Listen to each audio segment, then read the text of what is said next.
Hey everybody, how's it going? My name is JT. We're going to do a little bit different daily Doots, weekly Doots roundup because a lot of us are still sick from East Denver or we're traveling or things are going on. Happy St. Patrick's Day to you wherever you are, whether you're Irish or not. Everybody's a little bit Irish on St. Paddy's Day, and I know I am. So I've got Reuben's in the pot. Getting ready to make those sandwiches later on. I say Reuben's, I meant corned beef. Anyway, I still want to make sure that we get this video out and put it on our YouTube channel. That way we at least still continue the unbroken trend so far of not missing a single day. This is the 11th weekly Doots podcast for March 17, 2023, and the A-word has been traveling across the Midwest, and he was still able to get our weekly Doots list together, so let's go ahead and switch over to that and take a look. As always, we want to make sure that we cover our Trinity, and this day is pretty special because Yayo Pa has a Happy St. Patrick's Day from Ireland, before Mr. ETH could get in there and say Ethereum today. So that's pretty cool. Mr. ETH did not say Ethereum today, but we do get an Irish poem courtesy of Yeopaw. Between my finger and my thumb, the squat pin rests, snug as a gun. Under my window, a clean rasping sound. When the spade sinks into gravelly ground, my father digging, I look down. Till his straining rump among the flower beds bends low, comes up 20 years away, stooping in rhythm through potato drills where he was digging. The coarse boot nestled on the lug, the shaft against the inside knee was levered firmly. He rooted out tall tops, buried the bright edge deep to scatter new potatoes that we picked, loving their cool hardness in our hands. By God, the old man could handle a spade, just like his old man. My grandfather cut more turf in a day than any other man on Toner's bog. Once I carried him milk in a bottle, corked sloppily with paper. He straightened up to drink it, then fell to right away, nicking and slicing neatly, heaving sods over his shoulder, going down and down for the good turf, digging. The cold smell of potato mold, the squelch and slap of soggy peat, the curt cuts of an edge, through living roots awaken in my head. But I've no spade to follow men like them. Between my finger and my thumb, the squat pin rests. I'll dig with it. Oh, that's crazy good. So the poet has a pen between their finger and thumb, and that is his version of a shovel in the modern age. Am I reading this right? That's by Seamus Haney, Heney. I don't know how to pronounce that Irish last name. Seamus. Anyway, thank you for the poem. Yeopaw, and I gave you a little bit of gold today, so luck of the Irish, right?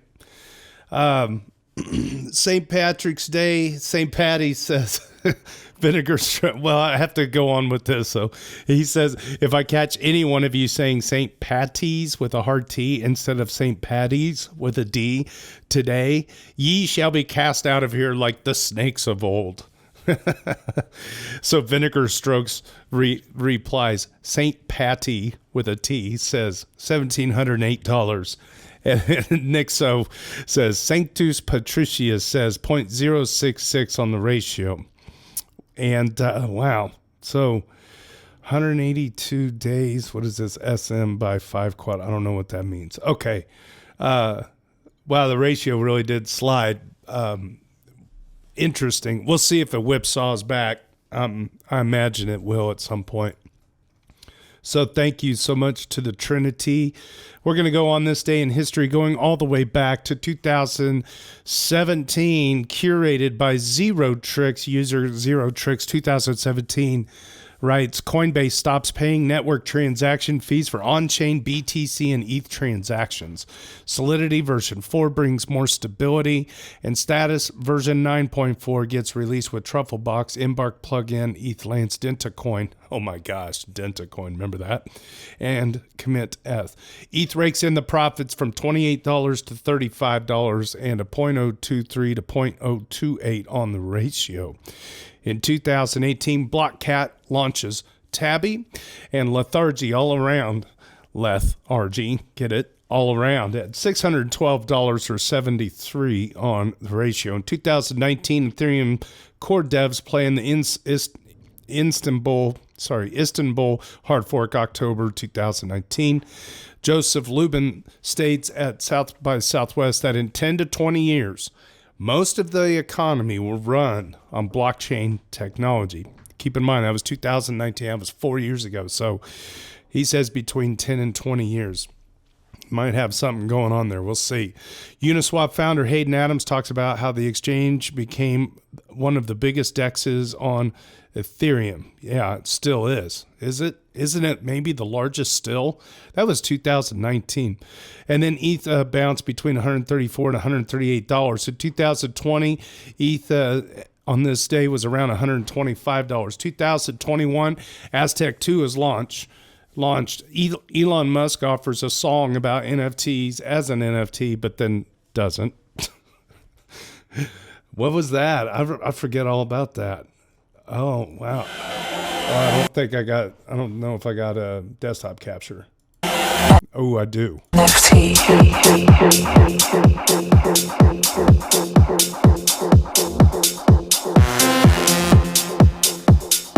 going to get a drink of coffee.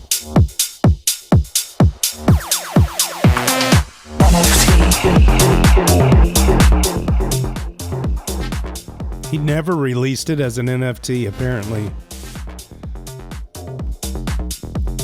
Okay, that's enough of that. So that was in 2021. Interesting. ETH was a little out of tune, 1850 down to 1792, and 0.032 on the ratio. Wow, that was just 2 years ago. We've doubled that, and we're still kind of sour grapes about 0.066. It's all relative, isn't it? 2022. Wow, there's a lot going on this day last year. Consensus raised $450 million in Series D funding, valuing the company at $7 billion. MetaMask reaches over 30 million monthly active users.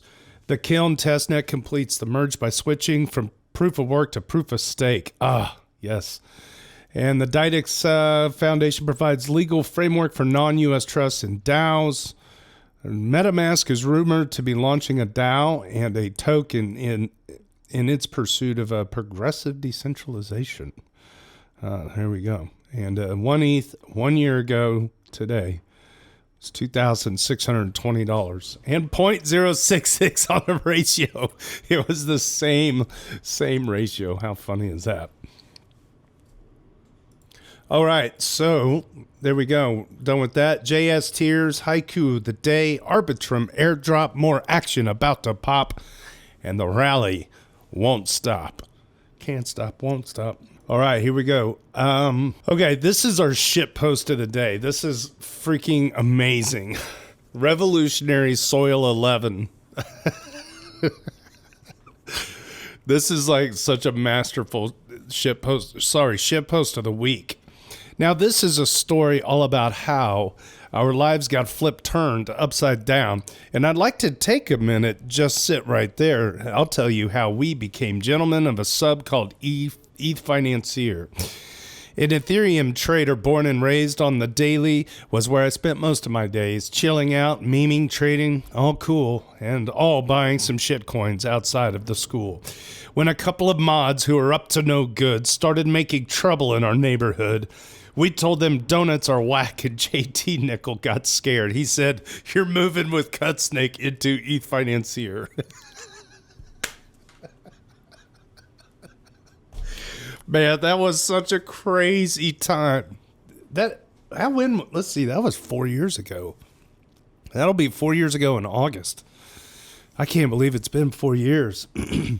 But, yeah, for those of you who are new and don't know the inside baseball, we broke out of a community called ETH Trader over the tokenization of Karma on Reddit. And we did it during a bear market, and I literally thought that like we would break off into this subreddit that actually DC Investor had.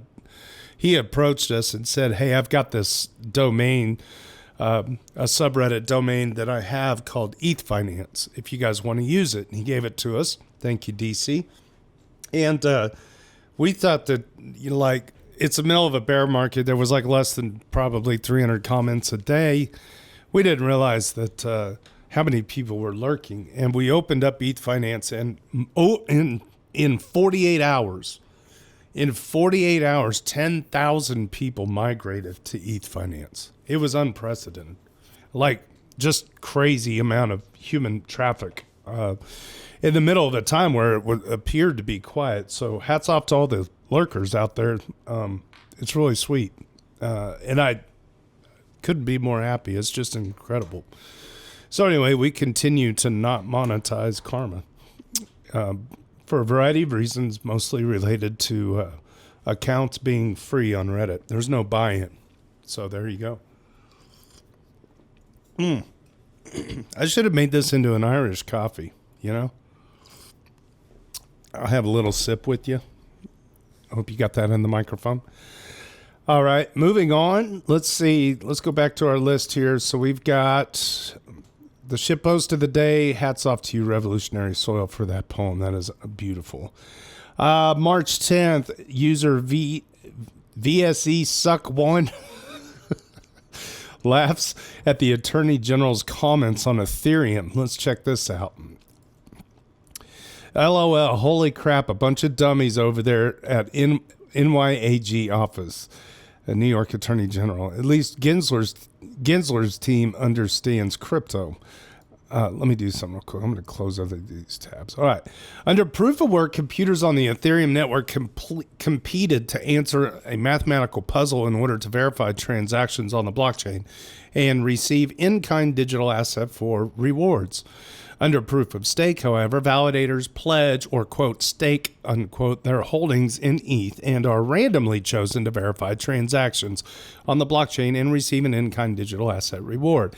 By shifting to proof of stake, ETH no longer relies upon competition between computers, but instead now relies on a pooling method that incentivizes users to own and stake ETH.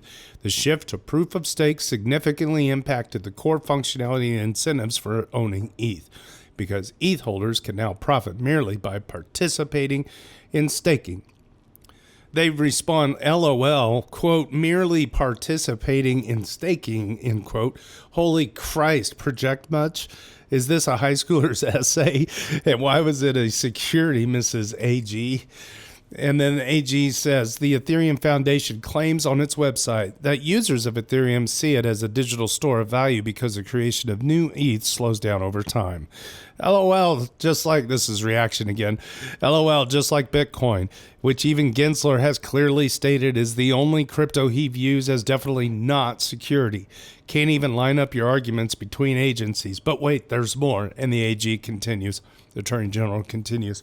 Since transitioning to the proof-of-stake consensus, the value proposition has altered significantly because possession of ETH translates directly to profit potential by earning staking rewards. And then user replies, hey, everyone, did you realize that you're earning staking rewards just by holding ETH in your hardware wallet? I have no idea how any of this will play out, but I can definitely say that the New York Attorney General is a, quote, effing clown show compared to the SEC when it comes to this stuff. So there you go. And there's plenty of good replies to this. So thank you. Excuse me. Thank you, VSE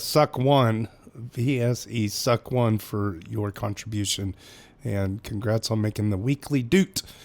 On March 11th, the big news of the day, Mr. Vodnik has news on the Silicon Valley Bank collapse, which was a bank which Circle had deposits with backing USDC. User caught my netchup. I remember not my ketchup from ETH Trader days. Has the numbers on the USDC backing shortfall. So we'll look at Mr. Vodnik's comment first. stolen from the Wall Street, from our Wall Street bets. Oh, there's an image here. Let's see what this says. Okay, it has all the deposits. 97.3% of SVP deposits are not FDIC insured.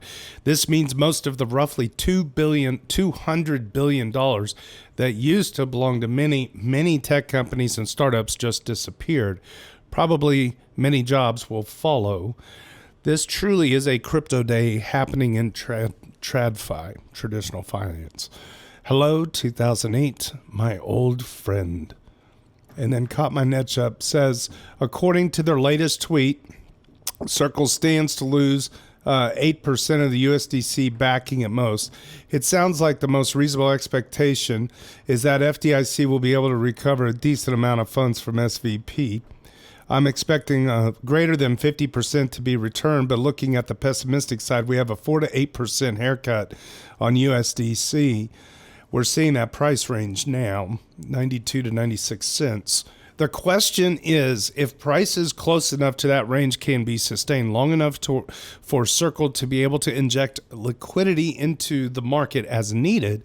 I don't know what mechanism Circle uses to do this other than promises and market forces. If it comes down to promises and market forces, that might not be enough. Another question is at what point USDC price starts to have a knock-on effects beyond a simple bank run. A lot of DeFi is built around USDC. What systems will start to deteriorate if USDC starts to depeg more? At what point do systems start to fall apart? Very good. Thank you, Caught My Netch Up and Mr. Vodnik. Very good. Let's move on. Let's see. On the cool tech side, user King Leo 23 shares Justin Drake's ETH research post on based rollups. A new drop from Justin Drake on ETH research, quote, based rollups, end quote, that use layer 1 sequencing. It looks like they would inherently force L1 alignment and sequence decentralization rather than having to rely on the good faith of L2 teams. And I love this. This is my reply.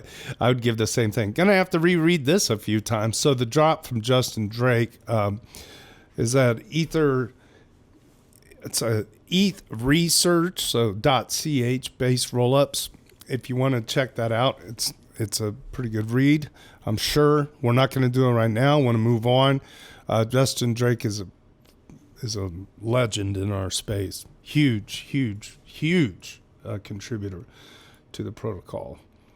Thank you, King Leo. Oh, I messed up my thing here. There we go. Thank you, King Leo. All right, we're going to move down. Let's see. If that's not your style, but you want a distraction, on March 11th, Nick Sorakish shares the Summer of Protocols. Nick, so the first town hall for the Summer of Protocols, let's see what this link looks like here. Okay, from Tim Baco, happens tomorrow about 9 hours from this comment. If you're interested in participating, highly recommend attending. I haven't finished reading The Unreasonable Sufficiency of Protocols. It's sort of manifesto for the course yet, but it's really good so far. Very thought-provoking, and I'm thinking of recording a version to listen to. And then Nexo has an edit. A quick synopsis of the Summer of Protocols. If you're lazy, it's basically a brain incubator where some very thoughtful people are going to get together and try to define what a protocol is, examine existing examples, and how to design one that is future-proof, capable of ossifying to some degree, incentivizes good outcomes, and look at how much stewardship that thing will need. This is awesome, and in my mind, the kind of philosophical analysis that we need to make sure Ethereum or any protocol has a sufficient amount of thought put into it to try to steer away from some of the dystopian outcomes that something like the internet has brought about.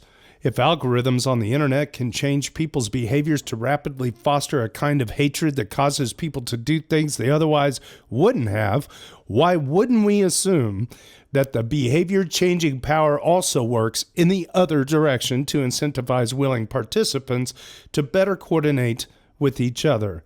This is why I'm here, because the infancy of Ethereum is the most exciting and malleable part, and I think something like this is capable of stewarding it to a place where it actually makes a difference.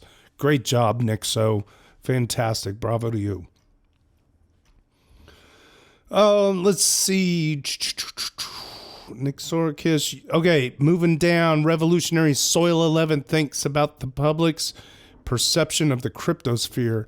Wow. So Revolutionary Soil 11 got in on the weekly twice, did I read? Yes. Holy crap. Revolutionary Soil 11 has made the weekly Doots twice in 1 week. That I want to look at their user history so you can see. This is crazy good. All right, so it looks like not a whole lot of comments overall in Ethfinance. And they've made the weekly Doots twice. So, yeah, it looks like they have less than 100 comments in the sub. So, wow, what a heavy hitter already. Revolutionary Soil 11 writes, quotes somebody else, literally, how can people outside the, quote, cryptosphere look at crypto and think that it's not a scam? And then Revolutionary Soil's post. A quote from Jellyboy695000 earlier today, and I want to repost it here for exposure and discussion because it's important. When you look at social media, anytime the topic comes up or problems in crypto are brought up, the threads are flooded with bots and scammers shilling whatever shitcoin they get paid to shill. If I were not already in the space and knew what goes on, I'd 100% think cryptocurrency is just scams all the way down. And just to be explicitly clear, Ethereum itself has enabled this too with ERC20s and the like. Just look at what's literal number 4 in market cap amongst these tokens. Let's take a look. Hex. Ha! There you go. Of course. And then scroll down further for all the less popular bullshit coins like Doge Lion and company. We need to somehow find a way to exclude the grifters and scammers from the discussions while still being open and true to the crypto ideals and also welcoming to newcomers and open to new ideas. It seems like mission impossible. How can legitimate projects be promoted without at the same time giving exposure to the wrong people? How can the general public be educated? Because it doesn't seem knowledge of blockchain tech and its uses has increased that much in the mainstream over the past years. The majority of people still don't even seem to understand even just Bitcoin, which has been around for 13 years and is now arguably the most basic and among the easiest blockchains for people to understand in principle. This matters. I misquoted him. Sorry, I added a couple words. This matters because if most people do not understand how this tech can help society and how it works, they'll think it's useless and will support legislation that cracks down and hinders crypto adoption. They might even cheer the criminalization of private non-KYC'd wallets, only to find a couple of years down the line to be forced to use CBDC and have banks not only control their money, but monitor all their habits as well. It's probably not what the majority wants, but if we don't help them understand, they won't know anything about it. Bravo. That is no kidding. You know, it's like if you want a dystopian future, you can sure as hell get one with blockchain too. We need to have the open and decentralized aspects of it just ram down the politicians' throats, and the public has to get on board with it. I guess the way I could say it is like you have a mailbox and you have an inbox, right? But you also have a spam folder, right? So people need to think about the fact that email is useful, but there's going to be spam that comes along with it. I mean, that's a very layman's way of looking at it or trying to explain it to somebody. I cannot believe Hex is number 4 by volume. That's disturbing. We are so early. If that's just disturbing. Okay. Let's see. JPM. This is pretty cool because JPM just made their first Doots appearance this last week, according to my notes, and they made it on the weekly. So congrats to JPM. I don't know how to say this word. Is it grazie? Grazie? Ethfinance, Grutzi. Signature Banks looks to have fallen just moments ago. The bank-run feedback loops are not fun. So it looks like SVB gets no bailout, yet all the depositors get their money back. I think the Federal Reserve printers are tired from COVID, but here we are. Nothing political, but I just saw U.S. Treasury Secretary was just in Kiev assuring that the U.S. aid will keep flowing, yet is only monitoring the deposits of the small businesses in trouble by SVB. USDC and DIPEGs are now stabilized. Made a killing in fees as a liquidity provider, but I think I'll keep it all parked in stablecoins for the foreseeable future. I get seasick from all the rocking. Glad to see everyone active here and on Discord, and I saw quite a few fellow whales help stabilize the stablecoins depegging and act really quick. There's much more resilience in the ecosystem than many can understand. Hopefully the gains stay put for now. Love you all. Keep being ambassadors and keep helping any and everyone who asks for it. So bravo to you. I don't know what this word is either. Prostly. Yeah, I'm not a worldly person. Sorry. English is a second language to my broken English. There you go. JPM, congrats. Yeah, made your first Doots appearance and he ended up on the weekly. A-word picked you out of the bucket. So good. Okay, so in community news, John B. McElmore has needs your help. So he's got his caches.xyz. He's got a huge post. It says, Dear EVMs, EI Pandas, and the Ethfinance community, I come before you today to genuinely ask for your help. Please take time to read this. I know it's long, but I believe it's important. No jokes this time. Thanks in advance, my friends. As you may or may not know, I started a website called Caches. If you've never visited it, I will briefly explain. If you have, then you already know.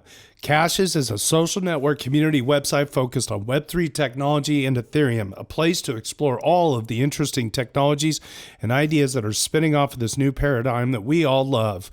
It's completely anonymous, and membership is free and only available via Ethereum wallet login. I intended for Caches to be somewhere for our community to teach and share our knowledge outside of the walls of third parties like Reddit or Discord. Something we own, so our voices can be properly heard, and so they can't be muted due to some draconian corporate attack on crypto or something. A place where you could cache, get it? Cache your content and share it with the world anonymously using identity technology being pioneered on Ethereum, our mark on the world outside our biosphere. I also hoped that we could show the world how you build a community powered by Web3 technology out here on the old www, a home. Now, I have a lot of ideas, but that's the gist of it. I've spent a lot of time in this pursuit and I have struggled with it. The platform I chose to build caches on, WordPress, has absolutely no help, plugins, or extensions for crypto or Web3. It's really no good CMS platform. There is really no good CMS platform out there that does. Since I'm a terrible coder and I'm already familiar with developing websites rapidly using WordPress, I chose to move forward using it to save time for better or for worse. This has been an adventure, to say the least. And then it goes on, but there is a ton of stuff. And I believe he was able to get this in front of a panel somewhere. I'm trying to find it. I don't know if he put it in this post or not. Maybe he could follow up later. But yeah, if we're going to build a Web3, then by God, let's build a Web3, and you got to participate in it. You got to help build the content for it. So bravo to real John B. McElmore. Cheers and big hugs. Good job. Savage X shares news of the newest version of Chat GPT-4 and its Solidity prowess. GTP4 apparently knows Solidity pretty well. I dumped a live Ethereum contract into GPT-4 in an instant. It highlighted a number of security vulnerabilities and pointed out surface areas where the contract could be exploited. It then verified a specific way I could exploit the contract. So this was actually posted by a person named J. Connor Grogan on Twitter. So that's a really nice thread. If anybody wants to follow up with that, Savage X is such a long-time contributor. Thank you for sharing that. Hani Abu explains a key part of Ethfinance lore and how it made us who we are. Hani Abu also runs dailydoots.com. I think we're going to have to check and see if a POAP is available for this week. I'm not sure that it will be, but dailydoots.com is where you can go to keep up with the Doots rich list, how many people have been dooted on our weekly or on our daily threads. Okay, Hani Abu, ETH Trader Donuts were key in the formation of this sub, not just because it triggered the exodus, but because of the type of people it promoted to leave. The people that hate grifts and cash grabs. The people that see this as more than a way to make money. The people that are in it for the tech, etc. It distilled the community down to those that believe in the original ethos of Ethereum that was founded on. And we do our very best to carry forward. I added a couple words in there, Hani Abu. Wow, 82 points. Hani Abu with the banger. And there's some other comments about... I want to go back and read this on my own, but yeah, it's really nice to hear other people's perspectives on how the subreddit was born. It's been a journey for sure. Well, I'm going to go ahead and wrap it up there. Make sure to visit dailydoots.com. Check out the Daily Doots rich list. You can find out who's at the top of that. I'm sure Super Fizz is getting real close to passing the 100 mark. And then, yes, so follow us on the EVMavericks Discord. Find EVMavericks at EVMavericks on Twitter. Also find Ethfinance R on Twitter. My name is JT. JT Nickel on Reddit, at ProDJKC on Twitter. And with that, we're going to wrap this up. Everybody, we will see you next week. Hopefully get this live stream back up and running and people healthy and everywhere they are. Yeah, I got nothing else, huh? All right, with that, cheers and big hugs from Kansas City.